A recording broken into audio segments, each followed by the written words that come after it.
Welcome to the Informed Pregnancy and Parenting Podcast. I'm your host, Dr. Elliot Berlin, and co-hosting with me today is, you guessed it, Kristin Palase. Welcome back. Thank you. You are so close to being done with chiropractic school, I can taste it. Me too. And I'm excited for it too, because you're great at what you do. Thank you. You're also a new doula on a quest, on a mission, and you're also a new mom. Well, a year. How long do you stay a new mom? I mean... Forever? I still feel like so. a new dad. Maybe until my kids have kids. Anyway, thanks for being with us again. Thanks for having me. Very exciting guest today, different than most of the topics that we cover. We have Dr. Britta Bushnell. Welcome to the program. Thank you, Elliot. I'm happy to be here. I had heard your name many times before I met you in person. I think the first time I met you in person was at a birth, and it was an out of the ordinary birth, and not that any birth is ordinary, but this one was a prodromal labor, which we're going to do a whole episode on. Labor that just goes on forever, days, and it feels like you're in labor, it seems like you're in labor, and it's just not quite there yet, and it's not really active or making progress. Oftentimes when I see prodromal labor, it turns into a very medically interventional event. And I came onto this birth probably 3 days into it. 3 or 4. Or 4 days into it on Christmas when I had nothing else to do anyway with my Jewy self. And it was amazing to me how much energy and confidence and strength the laboring mom had and that you had. And it was also kind of amazing to me that after 3 or 4 days of supporting her, you just were still there for the parts that you were awake. You were still there for every surge, every wave, right there with her in her face, helping her, and she just clinged on to everything that you were saying and talking about. It was really kind of amazing. And then, I think we disappeared into the shower for a couple of hours so you and her partner could sleep. And she felt really great in the shower laboring, and then, things eventually picked up, and then you just kicked right back into it as if it was day one. So I was really impressed, and I'm in this unique position that Kristin may get also, which is that because we do body work while people are in labor, we get to watch some of the great doulas do their work and learn from those experiences. And that one really added a lot to what I think I offer. It really opened up my eyes to how things could be. And so what I want to do is a little bit I know that doula is not your main thing right now, but unfortunately for the laboring women of America. But what I'd like to do is find out more about your background, because you have a lot of uniqueness and diversity, and also about the very unique thing that you do. I said Dr. Britta Bushnell, you have a recent PhD in mythology. Yes, I do. Congratulations. Thank you. And your doctoral dissertation was Forceps and Candles, Cultural Myths in American Childbirth. All very fascinating. Where did it all begin? Well, first of all, thank you for having me. I'm excited to be here. And yes, I remember that particular birth very well. And I remember you sweeping in and ushering the laboring individual into the bathroom and being so supportive of what happened next. And in the process gave me a little bit of a break. So I also really want to thank you for that experience. I feel like my role was small compared to the 4-day marathon that you all had. It was a wonderful experience. So in regards to my history and my path to childbirth, I really came to childbirth originally through yoga. I was the general manager of Yoga Works on Montana Avenue in Santa Monica back when that was just one studio. One studio? One studio, a single studio before it became a cross, nation and international force of yoga. It was just one studio with 2 rooms. And you were the GM. And I was the general manager. Wow. And I also taught yoga. And when how did you get into yoga in the first place? Oh, that's a story too. Ooh. So I was traveling after I graduated from university around the world doing kind of that backpacking on a shoestring kind of experience, and ended up in India. And I was, the woman that I was traveling with at the time, her mother is a yoga teacher, a local yoga teacher in Santa Monica. And she said, I'm going to go study with my teacher. and why don't you two come with me? And I thought, yoga, India, that goes nicely together. Great, I'll go do yoga. I had never done a down dog in my life. I'm in India, and I end up at Patabi Joyce's Ashtanga Yoga studio in Mysore, southern India, truly having never done a down dog. And I met the then owners of YogaWorks, Chuck and Mati, while I was there. And we had an instant connection and friendship. And they said, when you get back to the States, call us up. We'd love to hire you.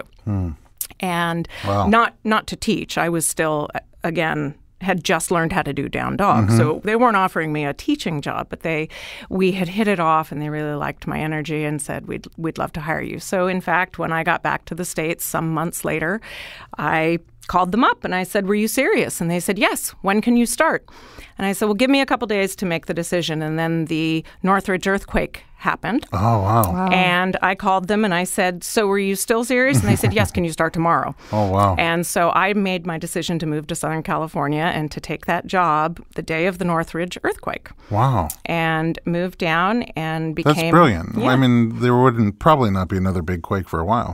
So, good thinking. So I moved down right after that one. But by then you had done a couple of cat-cows at least. I did. Okay. I had progressed through first series of Ashtanga Yoga, and Chuck and Mati had become friends and teachers.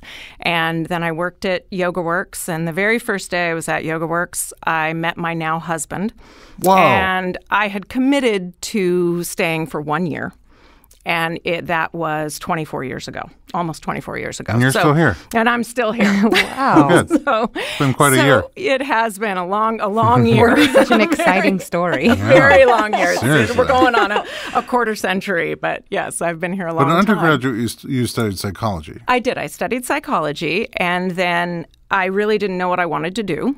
And so I just was following my nose, and yoga felt like the next thing. And went to YogaWorks and worked there for several years. And when I married my husband and then started teaching, and when we became pregnant with our first son, it was sort of a natural progression to start teaching the prenatal yoga. I had already been teaching and running the children's program because I was a birthday party clown in college, and I've always been kind of really kind of a little crazy and a little fun and playful. Animated and enjoy all of that. And so working with the kids was a natural place for me to put those skills into practice with yoga. So then I started teaching prenatal yoga and taught all through my first and second pregnancy, as well as the time between. But I had an experience where I noticed that parents were coming back after they had given birth, and they would say to me, no, you don't understand. My birth was really intense. And I thought, well, yeah, birth can be very intense. So what is it that's giving these parents the experience that it was something other than what they expected? That were they expecting it to be something calm and easy? And was there some way in which in my classes I was communicating that you could just breathe or just yoga your way through labor? And having already given birth, I was like, no, sometimes it takes a little more than that. And so I then decided to deepen my training. And I had loved the Birthing from Within book during my first pregnancy. And I looked online, and sure enough, there was a training coming up within a month. And so I went. And I loved it, and it felt like a real connection to a lot of things that were already true for me and felt alive, and it was a language that spoke really deeply to me. So I came back and went right back into teaching my prenatal yoga. But as was the case with I was also in charge of all the workshops at YogaWorks. And so my boss had said, you do a workshop. Now you do a workshop here because you've now got this experience. And so I taught my very first childbirth class at YogaWorks in Santa Monica to 23 individuals, which is far more than I will ever teach again. But I was novice and inexperienced and had no idea that was way too many.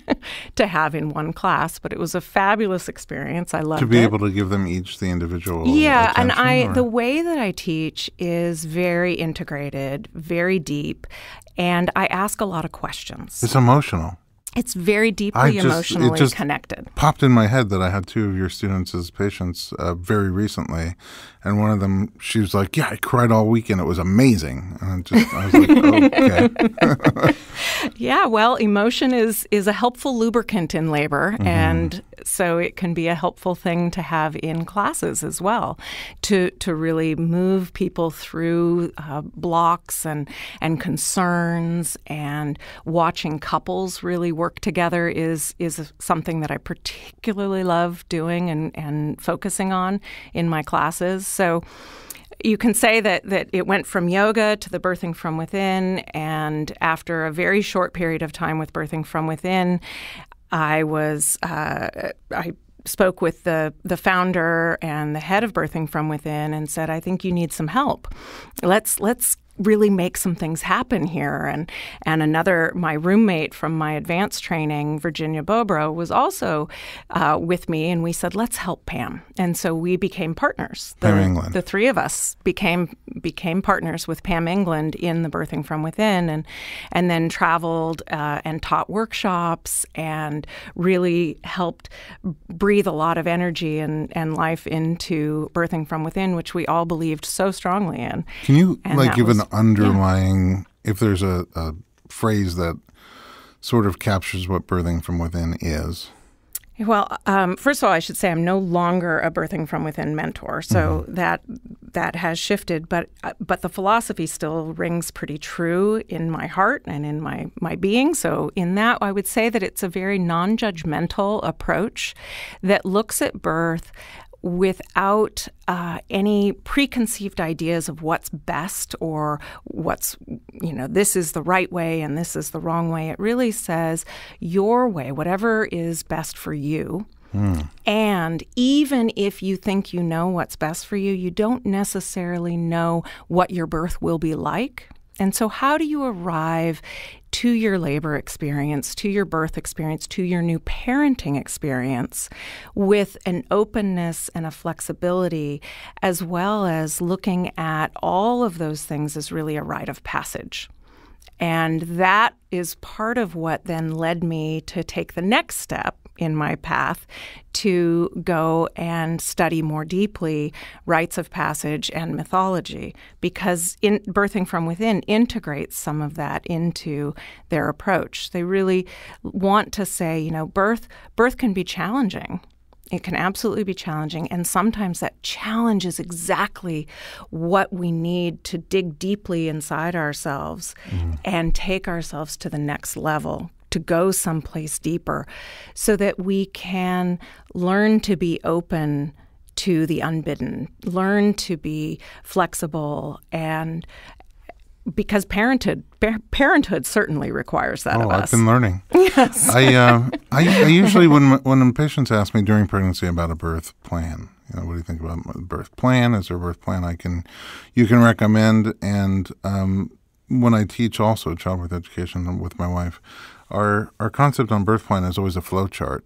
It's sort of like, I think what many people envision as their birth plan, in my mind, is page 1 of a flow chart. That's what you're aiming for, perhaps.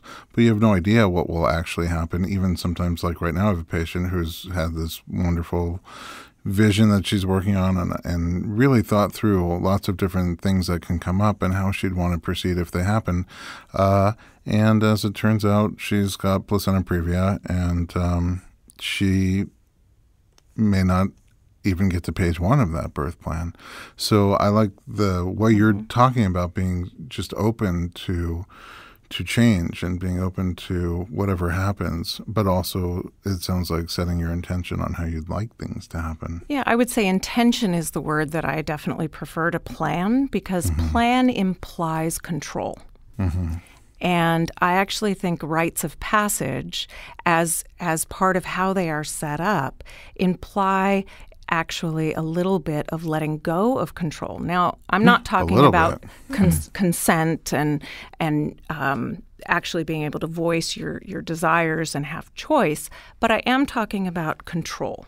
Control meaning, the control, if you look in mythology, one of the worst things you could do against the gods was to have hubris, to believe that you had knowledge and experience that was greater than what the gods had. Mm-hmm. And Greek mythology, for example, has lots of stories where the gods are punishing the hubris humans.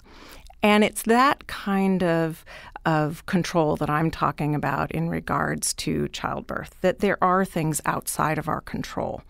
And how we face and rise to those challenges is really one of the things that is tested in the rite of passage of childbirth that actually helps us learn how to be humble parents. And, as parents, we need to be humble because it's a hard job, and it's a brilliant job, and it's joyful, and it brings us to our knees very often. And if we head into parenthood believing that just by doing it, quote unquote, right, we will be able to make it happen in the way that we have envisioned, perhaps since childhood, what it would be like to be a parent. Some of us have fantasized about being a parent for years and years, if not decades. And then we become parents and we're like, oh, wait a minute. What happened to my fantasy? I fantasize I would like to be a child. But And so I think childbirth can be a place where we learn to be open to the unbidden. Unbidden meaning that which we do not pick or choose. I feel like this should be like elementary school. Yeah. Would be a great place to start that conversation. It would. And as parents who have gone through a rite of passage, which childbirth very much is, with that awareness of, wow, okay, how do I open to that which I do not choose or select in particular ways? I can influence things, but I cannot ultimately control.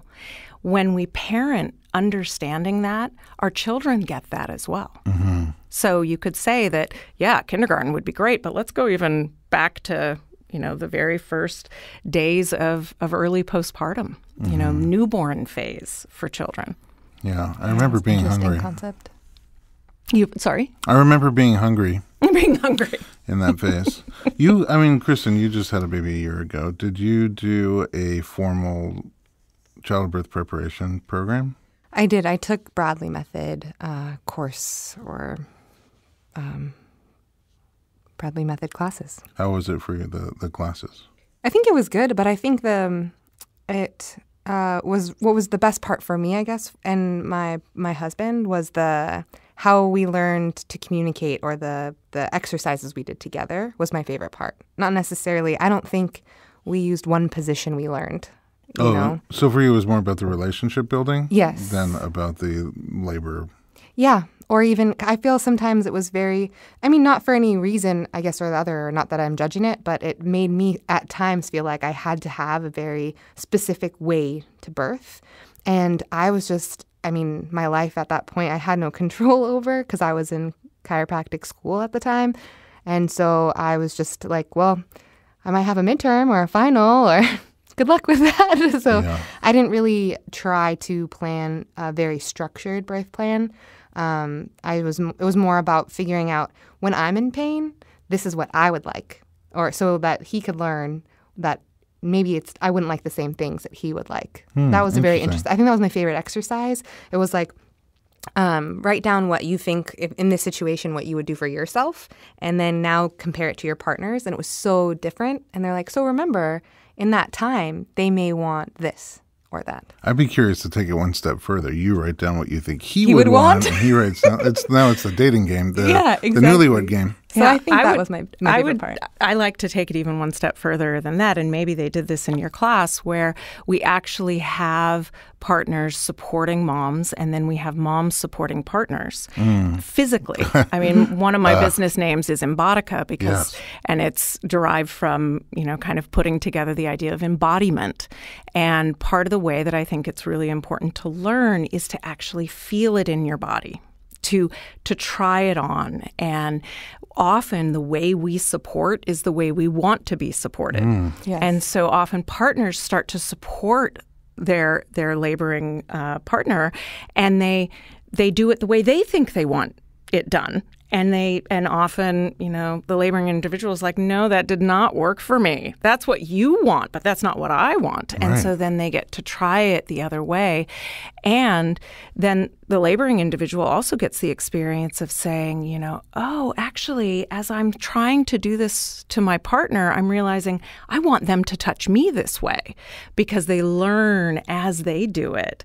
And so being in that experience of actually going through it. In my classes, we do a lot of pain coping practice, and not just to find ways to, I teach 4 or 5, depending on the style of class I'm teaching, different practices to support and help with intensity or pain or whatever word you want to use for it. But whether or not couples use those specific practices isn't as important as how do they learn how to work together? Yeah. How do they, get a dress rehearsal for what do you do if she's really uncomfortable, and what do you do if she's asking for help, and what do you do if she says, don't touch me? What do you do? I mean, all of those various things, and actually put them into practice. I call it doula. Yeah. Well, certainly that can be helpful. very helpful. This is my wife and I learned we've been married over 20 years now, and we learned from each other about gift giving. Like sometimes I'll give her a gift and she'll be like, what is this? But then the next birthday I'll get something very similar, and I'm like, oh, this is cool. And she's like, yeah, I know, because you got it for me last year, and vice versa. Also, when I did my doula training, I think there were 28 other doula trainees. I was one of only 2 males in the room. The other one was, I think, 2.5 months old and pretty occupied, breastfeeding most of the time. But it's kind of neat. I thought I was doing great, and then on the 3rd day, she said, okay, now we're going to role play. And all of a sudden, I found myself being a laboring woman, supported by a doula and interrupted by a nosy mother-in-law. And my doula was my wife. It just happened to be. And I recommend her. She was a great doula for me. I'm glad to hear it. But I think surviving that made us realize our marriage is going to last. That was an awkward moment. We never foresaw when we were dating. Yes. I can really get into character. I want a couple of definitions before we take a quick break. Rite of passage, right? You keep referring to rite of passage. What do you mean by that? Well, there's a couple of different definitions, but one of the ones that I really like to use is really an initiation that takes you from one stage of being to another. Okay. And there's different ways of looking at that. There's a school of thought that says that rites of passage in tribal cultures are actually are modeled after the journey that a woman goes through giving birth. And there's also a school of thought that says, oh, well, wait a minute, childbirth is like a rite of passage, and looks at tribal initiations and says, oh, look, childbirth is like that. So it's one of those chicken or the eggs situation. We don't know. Is that like his TV reflection of us, or we a reflection of TV? Exactly. And so it often rites of passage are described as initiations in adolescence, given to both young men and young women.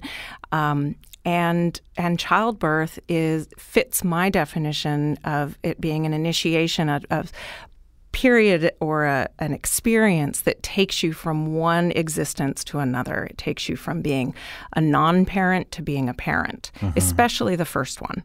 Right. And that really is a transformative experience, a both socially as well as physically and practically, but it gives you a new identity. I mean, so much so that you get a new name on the other side. Right. You get called mom, dad, papa, mother, whatever the various different terms are that are used. It's a new identity. And for many years, we tend to hear that name used more than our first name. For years, I was mom more than I was Britta. I rarely heard Britta, because you have kids, right? Yeah. We call And each it's other mom and and dad. And it starts to be you lose your previous identity totally. Right. And Yes. it's interesting because I'm thinking about it as a partner, as a dad, in my case.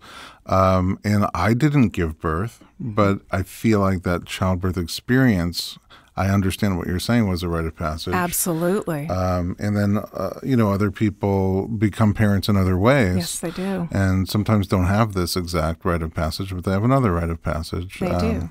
Well, the rite of passage isn't defined as having specific. It doesn't say it has to look this way. Right. It's looking more at a group of rites and saying these all have some of these similar elements. Or some forms of transition that mark transition. Now, one of the elements that it's talked about in many rites of passage is an element of challenge, or an element of ordeal is sometimes the word that is used, that you face some kind of an ordeal.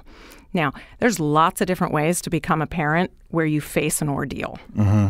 Whether it's through adoption or through in vitro or through, Surrogacy. pain and or through surgery. You don't get to pick. Oftentimes you don't get to pick your version of ordeal. Yeah. Yeah. And that's part of the inherent piece within the rite of passage is that part where you lose a little bit of control, that you don't get to choose. You don't get the designing feature of, I'm going to select my rite of passage. I'm going to pick this one.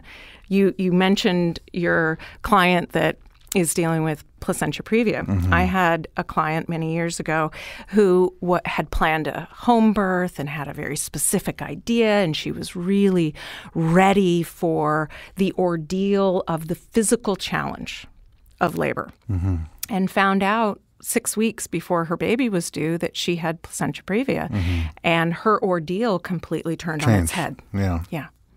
And going sometimes through my class, people find out they have a breech baby, and their ordeal completely turns on its head. turns around, and so the way that I teach my classes and the way I work with families is to say, we don't know what your ordeal will be like, but let's get you ready for whatever your transformative experience is going to be, whatever that looks like. I'm fascinated, and I could tell already that you have way too much that I need to know about to cover in one podcast. We're going to take a little break for a word from a sponsor, but when we come back, I want to dig more deeply into mythology specifically. Fabulous. Come right back. We're going to be here with Britta Bushnell on Informed Pregnancy and Parenting Podcast.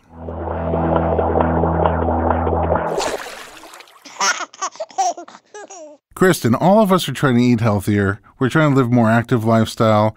I have young kids. You just had your first baby. And it's really difficult sometimes to eat healthy, to get good, nutritious, non-GMO, non-toxic, healthy, organic foods. It's hard because it's expensive. It's hard because it's time-consuming. And dragging the kids out to the store is just really difficult to do. You must feel that way. I definitely feel that way. A friend of mine turned me on to my new favorite online store. It's called Thrive Market.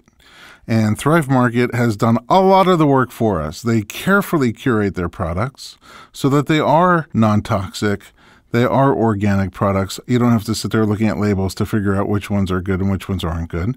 And they have the most unique and interesting products. My family loves to go on there and do a little scavenger hunt. The kids look for items on my phone. They get the app and they like to look for items that they like that they haven't seen before. I like to look for items, and my wife, total health nut, looks for totally different items. And we're all really happy when the box arrives. So we get the Thrive Market box, and everybody's really excited to open it up and see what's inside. That sounds so great. And it's 25 to 50% off, and it's shipped straight to your door. I couldn't believe how much money we saved on our first order alone. And guess what? What? I would like to give you a gift, $60 in free groceries at Thrive Market, and free shipping, and a 30-day trial membership. That's so great. All you have to do is go to thrivemarket.com/Berlin. You're going to really love everything that you find at Thrive Market. And in addition to being a great company that saves me a lot of time and a lot of money and helps me eat better and helps me feed my kids better, Thrive Market also gives back to the community. They donate a membership to a low-income family, a veteran, or a teacher for every account created. Visit thrivemarket.com/Berlin and you too can get $60 in free organic groceries shipped directly to your door for free with a 30-day trial membership. thrivemarket.com/Berlin.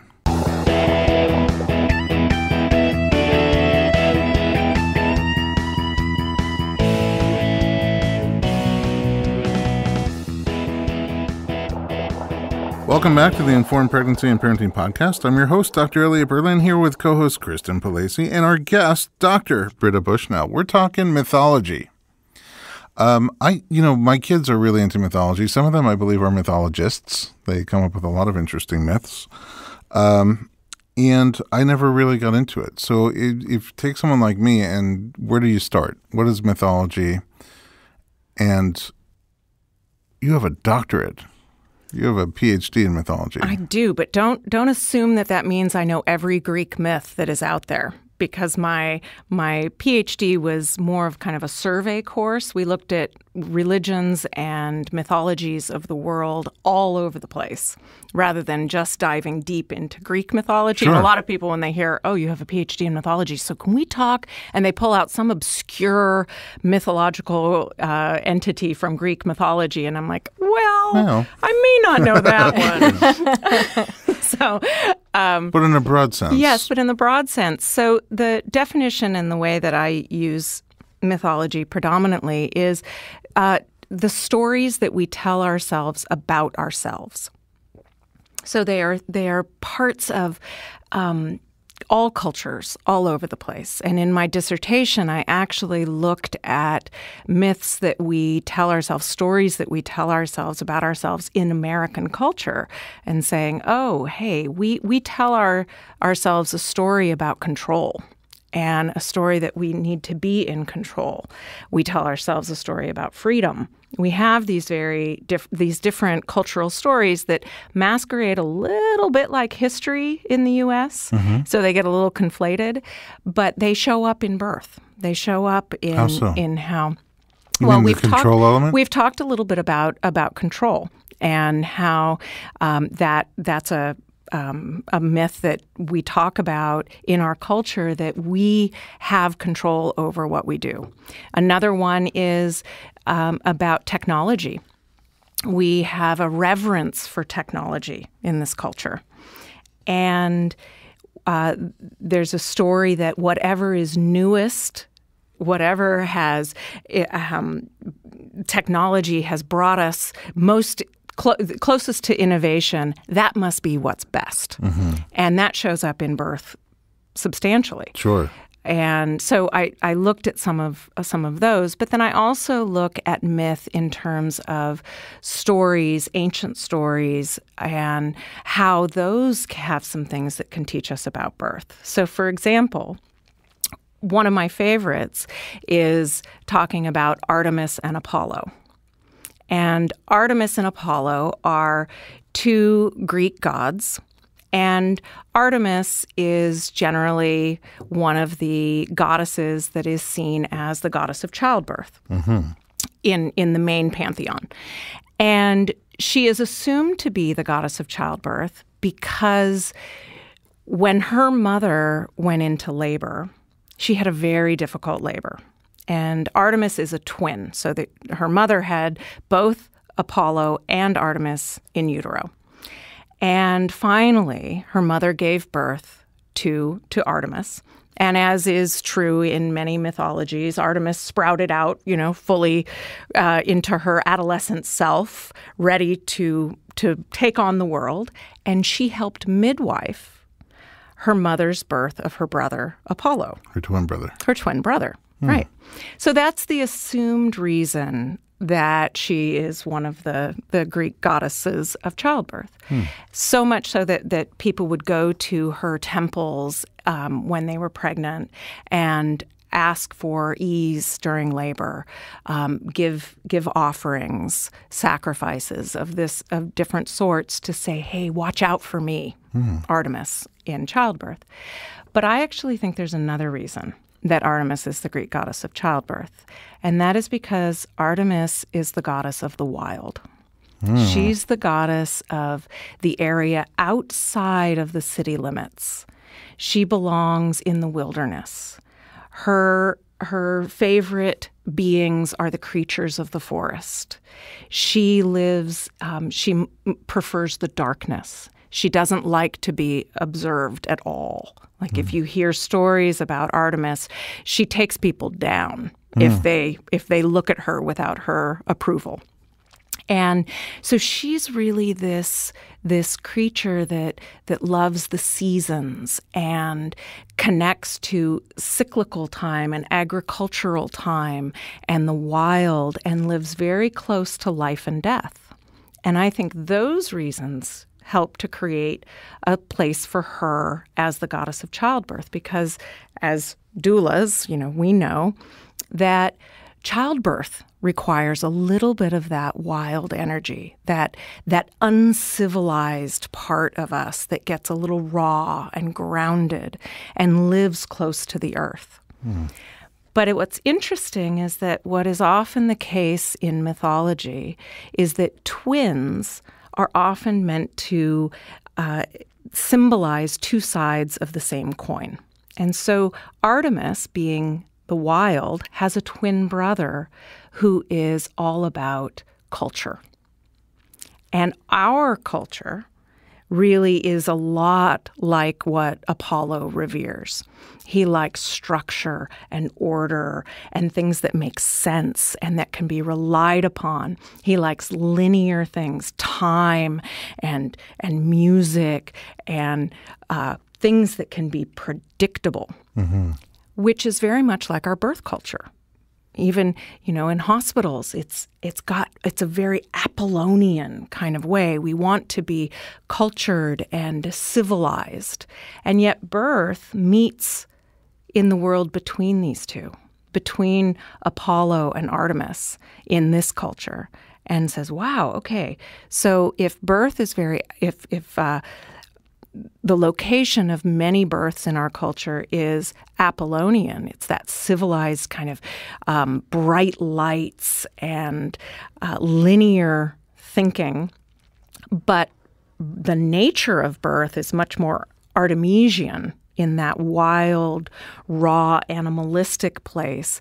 We kind of need to learn a little bit about both of these. And so I in my classes, talk about these two and sort of understanding how that works, in part because parents going into labor, they move into a more not unconscious, but when the new brain gets kind of fuzzy from labor land, and they move into more of a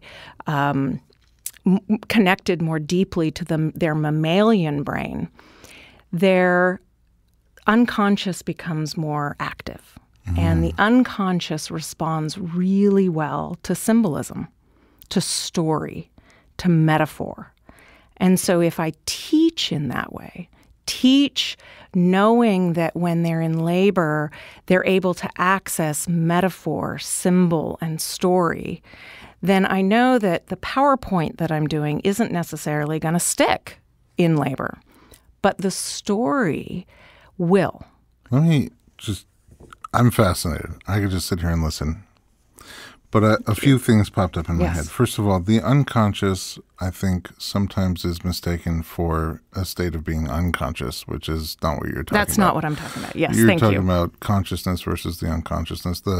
If your mind was sort of an iceberg, the consciousness would be the little tip at the top that you're thinking about experiencing right now in the present, and the unconsciousness sort of as like a warehouse of everything that you've learned, experienced, and felt in the past. And things can bubble up from the unconscious to the conscious at various times. Beautiful metaphor. Exactly. Thank you very much. Right. I love metaphors. So, yes. And then, thank you for clarifying. In terms of the brain, so animals have a more of an older type brain that's been around forever. And as we've evolved, we've developed this neocortex, this newer brain, where we have this higher functioning capability to rationalize and think about things and look at PowerPoint slides and take in those details and weigh and measure risks and benefits, for example. Yes. So part of childbirth education, or helping somebody get ready for the experience that they haven't had, is teaching some of the different phases and things and tests and other changes that might come up and how to recognize them and what's happening at those times. And I think it's a difficult balance for childbirth educators, because to some degree you need that data. You need to walk into, it's sort of like part 4 of the board exam for chiropractors. It's a totally different exam than anything else. It's not written, it's not paper, it's you walk in and there are actors, and if you've never seen it before, you can feel grossly unprepared walking into it. So you need enough data to know how this is like you're not underprepared for a new type of experience or test. But so much data can really bog down your neocortex and not let you relax into the mammalian brain that has the real instructions for your body, just like your body takes a sperm, an egg, and sometimes a beer and makes a child out of it without you thinking about it too much, delivering the finished product. Those instructions are built into you. But I like your concept of the idea is sort of to shift back into those instructions where you're not going to be thinking about every detail, but it sounds like you plant some seeds that can still offer an individual something to grasp on, lean on, learn from, be guided by. Absolutely. So that, through stories. The part that you're talking about, that neocortex, is really that Apollonian part, and that is the cultural piece. And we do need to know about our cultural piece. That is important information.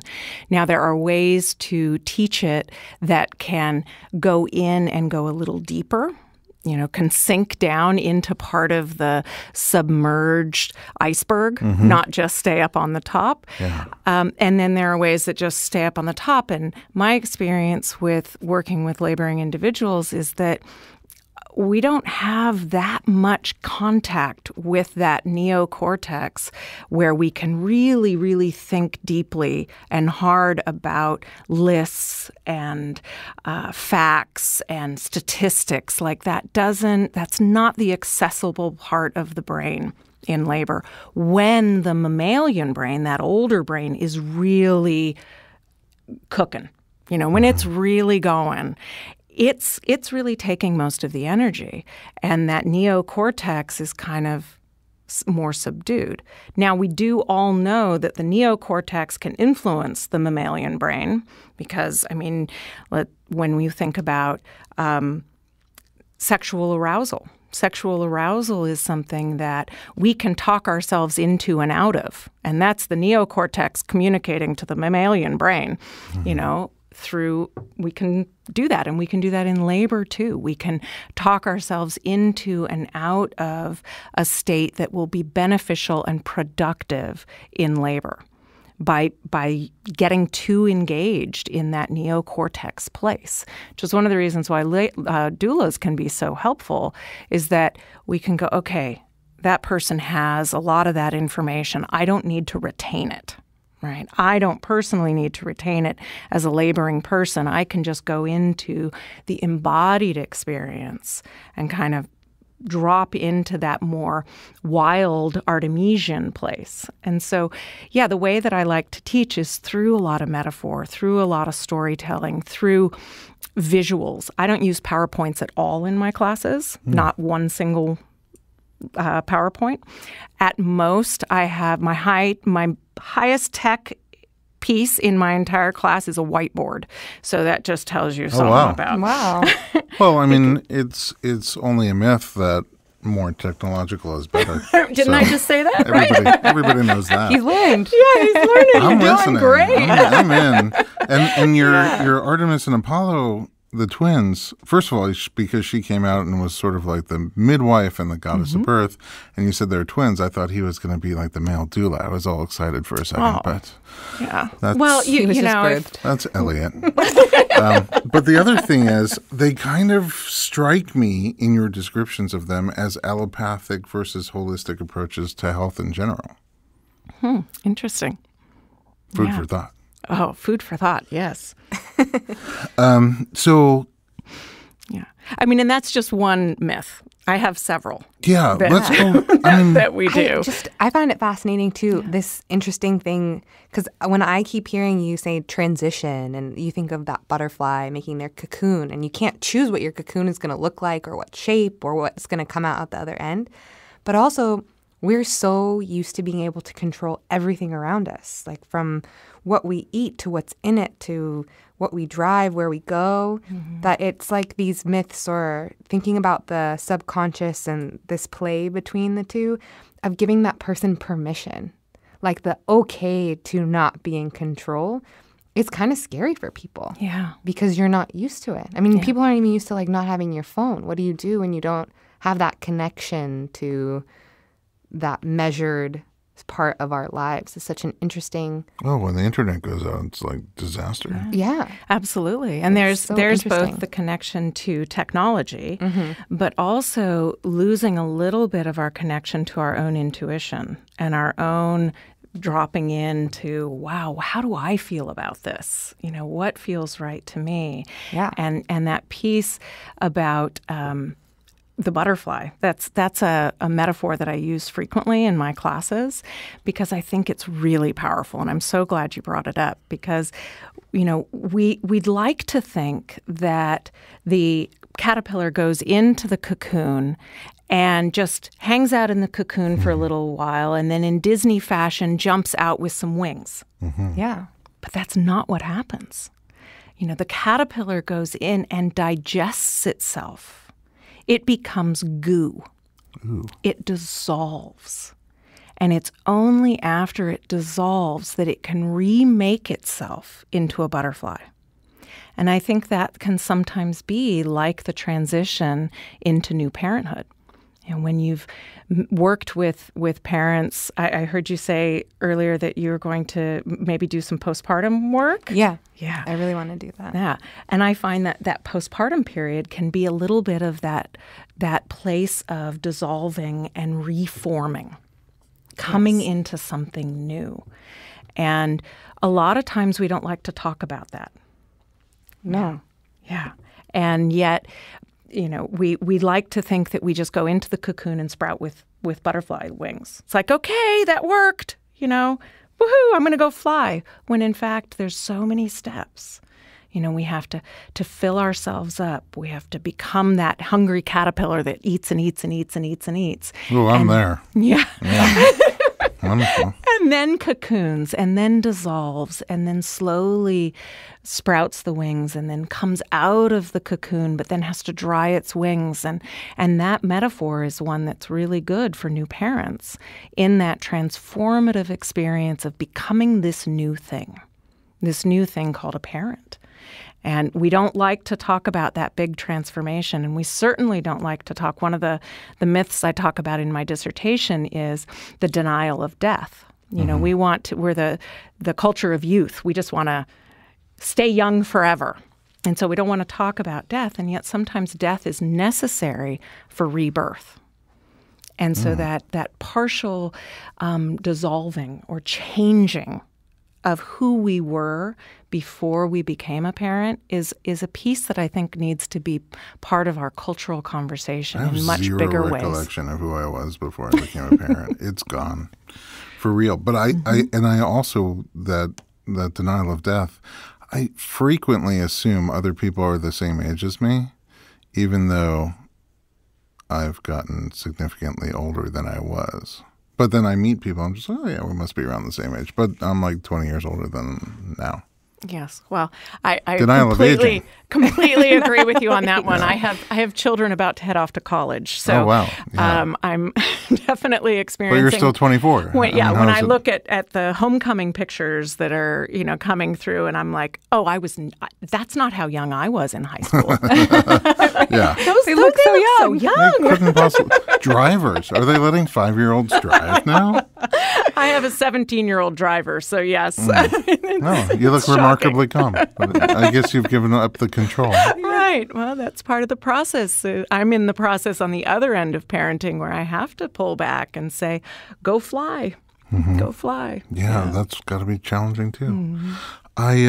I used to wrestle in high school, and you would train and train and train and train. But in the moment when the match starts, if it's a 3-minute round, your oxygen is gone like 30 seconds into it. You can't think rationally, right? And your coach is on the side screaming out maneuvers to you. They can see the full picture. You can't because you're in it. And they have plenty of oxygen. You don't because you're in it. And so sometimes intuitively you'll think, do a maneuver, but you hear your coach shout and do the other maneuver.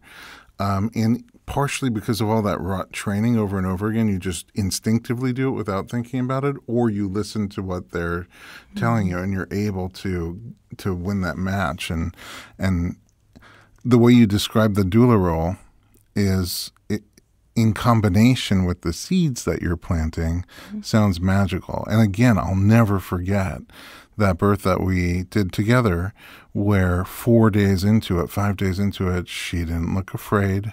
She didn't even look exhausted, really. She just was in this definitely out of her rational brain, not really thinking anymore. She was pretty remarkable. Yeah, I mean, just really inspired me. I'm yes. like, I need to put in more effort in some of the things that I do. But she was inspiring to me, and you were inspiring to me because the way she reacted to you 4 days later.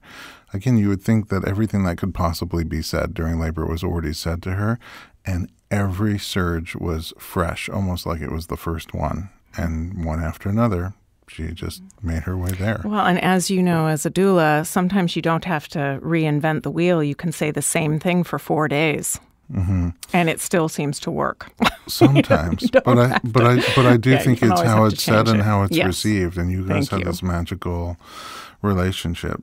So we don't have a lot more time, but if you can tell me more about overall how you can use mythology to prepare for this particular change, for laboring. I mean, there's so much I'm going to go home and be thinking about the modern myths that you talked about surrender and control, which, to me, there's a continuum. On one end, there's total surrender, and on one end, there's total control. So anything that you do to try to control it takes away from your ability to surrender it. Mm-hmm. But you sound like the programming that you're giving through stories and through myths really gives an extra tool both to the laboring person and the people around them to sort of help her dissolve into goo and reform as a parent.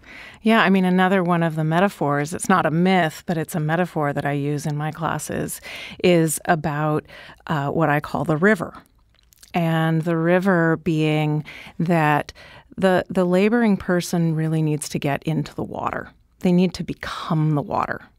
In other words, that fluid, changing, powerful force that is the water of a river is very much like the energy of a laboring individual, right? I mean, you've both seen it, so it's like that changing where it can at times be an eddy on the side, just kind of spinning in circles. And there are times when it's going over rapids and it's being forced to move fast and tricky spots, and it's splashing all over the place. There are times when it looks placid on the surface, and yet underneath it's going with great force. And that water needs banks. It needs energy to help contain it. So often the laboring individual needs to be the water, and her partner or her doula or her team is the banks. Offering that support that says, I've got you. Whatever you need to do, river, I'm here. You need to go over this way, I'm right here. You need to go over this way. I'm right there. And you just keep containing and responding. These aren't LA riverbanks. We have LA riverbanks down here that are made of concrete. That's not what I'm talking about. We're not talking water, you go this way. Flexible. There's a responsive relationship between the water and the banks, where sometimes the banks, like when it's cutting through granite, it's a harder force saying, I've really got you, and it's intense.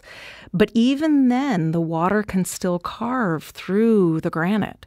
And then there are times when it's much more responsive and the banks flex and give way. But if everybody becomes a little bit of water and a little bit of banks, that's no longer a river, that's a swamp, and you're not getting anywhere. So often in labor, we need the laboring individual to be that water and the partner or the team to be the banks. Now, sometimes the partner also needs to get in the river and have some emotion and fluid action, in which case they also need some bank energy, which is one of the things I think is so beautiful about a doula relationship, is to be able to be the banks for the couple getting in the water. And often, particularly in early labor, partners do a great job of being the banks for those first dipping of the toes into that watery relationship, that watery experience of being in the river. It's a beautiful analogy. Yeah. It's a really great metaphor. So I use that one a lot. Sometimes mom becomes her own banks.